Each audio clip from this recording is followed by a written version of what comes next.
In the previous class, we have learned that on the basis of the source, the acids are classified into mineral acids and organic acids.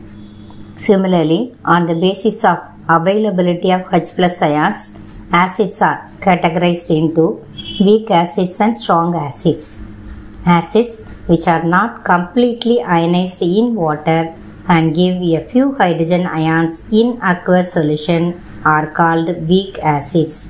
Example, acetic acid CH3COOH and carbonic acid H2CO3. Acids which are completely ionized in aqueous solution and give large number of hydrogen ions H plus ions in water by the process of ionization are known as strong acids. Example, HCl, H2SO4, HNO3 and HClO3, that is hydrochloric acid, sulfuric acid, nitric acid and chloric acid respectively. On the basis of strength, the bases are categorized into strong bases and weak bases. What are strong bases? Bases which are fully ionized in all the concentrations in aqueous medium and have strong affinity for a proton are strong bases. For example, NaOH when dissolved in water dissociate to give Na plus and OH minus ions, that is sodium ions and hydroxide ion. What are weak bases? The bases which do not ionize completely to give OH minus ions in water and have weak affinity for proton are called weak bases. They give very few OH minus ions in aqueous medium. For example, MgOH twice when dissolved in water dissociate to give Mg2 plus 2 OH minus ion. OH is nothing but the hydroxide ion, Mg2 plus magnesium ion. The two half-headed arrow shows it is a reversible one, that is forward to left to right forward reaction as well as the backward reaction right hand side to the left hand side the reaction can take place. Acids and bases are identified by some chemicals called indicators. Indicators are the chemical substances which give different colors in different medium, that is in acidic and basic medium. These are called acid-base indicators. There are 4 types of indicators. They are natural indicators, synthetic indicators, olfactory indicators and universal indicators. Natural indicators. These are obtained from plants. Example, turmeric, lichen, red cabbage extract. And the plants of some flowers, hydrangea, petunia and geranium. Let us recall the action of turmeric with the base. Turmeric is yellow in color. Curry stains containing turmeric becomes red from yellow when it is washed with soap or detergent. Why? This is because the solutions soap are alkaline or basic in nature. So, it indicates that in basic medium, the color of turmeric changes into red. If the stain is washed with water, its color becomes light and yellow again. Second type of indicators are called synthetic indicators. These are prepared in the laboratories or in industries. Example, methyl orange and phenolphthalein. Third type, olfactory indicators. Olfactory means relating to the sense of smell. Chemical substances which have different odors in different medium are called olfactory indicators.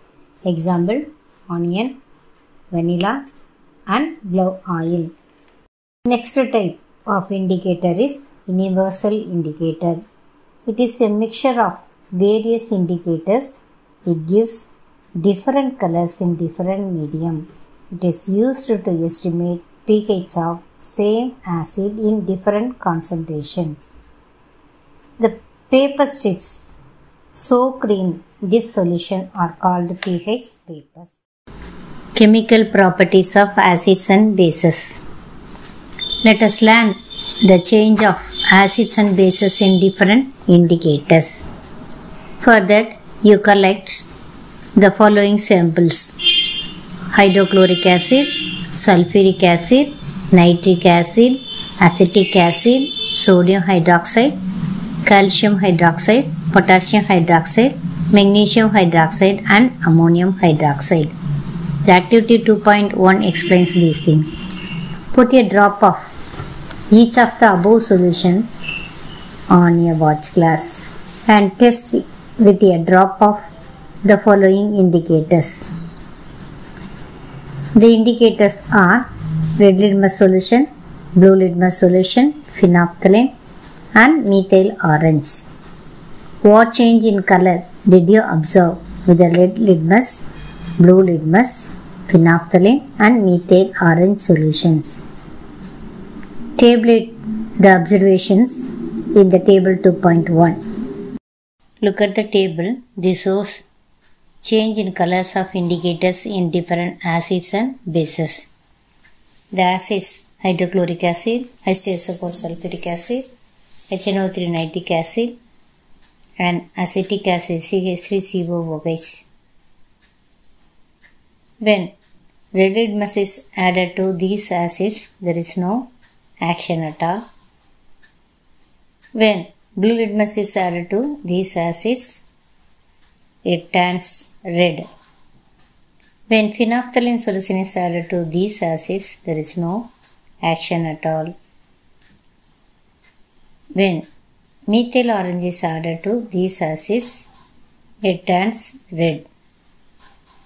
NaOH, CaOH twice, KOH, NgOH twice and NH4OH are bases. When red litmus solution is added to these bases, it turns blue. When the blue litmus solution is added to these bases, there is no action at all. Phenolphthalein, when added to these bases, it turns pink. Methyl orange is added to these bases, it turns yellow. From the above activity, we come to conclusion that when the blue litmus solution is added to acids, it changes to red. When the red litmus solution is added to the acids, there is no action at all. Similarly, when the synthetic indicators like methyl orange and phenolphthalein added, methyl orange changes to red. The phenolphthalein remains colorless in acidic medium. If you are considering the bases turn red litmus to blue, but there is no action with the blue litmus solution. When the methyl orange is added to bases, it changes to yellow. When phenolphthalein is added to the bases, the color changes to pink. Students, today's homework, chapter number 1, page number 15, question number 7 and 8. 7th question I will explain. Write 8th question's answer. Question number 7. Write the balanced chemical equations for the following reactions. A. Calcium hydroxide plus carbon dioxide gives calcium carbonate plus water. B. Zinc plus silver nitrate gives zinc nitrate plus silver. C. Aluminium plus copper chloride gives aluminium chloride plus copper. D. Barium chloride plus potassium sulfate gives barium sulfate plus potassium chloride. Answer for A. Step 1.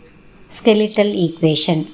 Calcium hydroxide formula CaOH twice plus carbon dioxide formula CO2 gives calcium carbonate CaCO3 plus water H2O. Now we have to balance the equation. In this equation, check all the atoms, number of atoms in both sides. Here all the atoms and reactants and products are equal, so this is already balanced. Question number 7b. Step 1. Skeletal equation. Zinc Zn symbol plus silver nitrate AgNO3 gives zinc nitrate ZnNO3 twice plus silver Ag. Step 2. Balancing the chemical equation. Balancing the n atoms by multiplying AgNO3 by 2. So the equation will be Zn plus 2AgNO3 gives ZnNO3 twice plus Ag. In this equation, Ag atoms are not yet balanced, so balance them.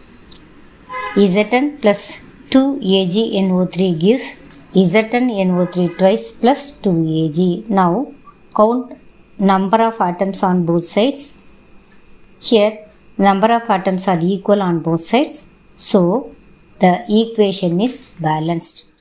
See, Al plus CuCl2 gives AlCl3. Al aluminium, CuCl2 copper chloride gives aluminium chloride formula AlCl3 plus copper Cu.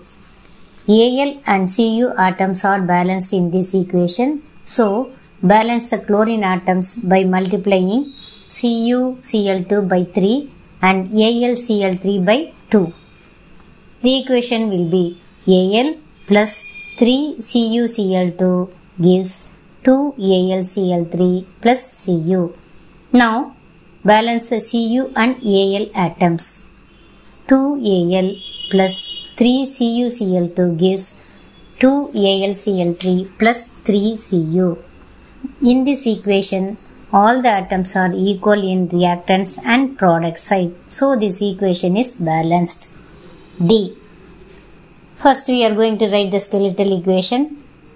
Barium chloride BaCl2, potassium sulfate K2SO4 gives barium sulfate BaSO4 plus potassium chloride KCl. In this equation, all the atoms are balanced except Cl and K. They can be balanced by multiplying KCl by 2. BaCl2 plus K2SO4 gives BaSO4 plus 2KCl. Now, all the atoms in reactant side and product side are equal. So, this is the balanced chemical equation.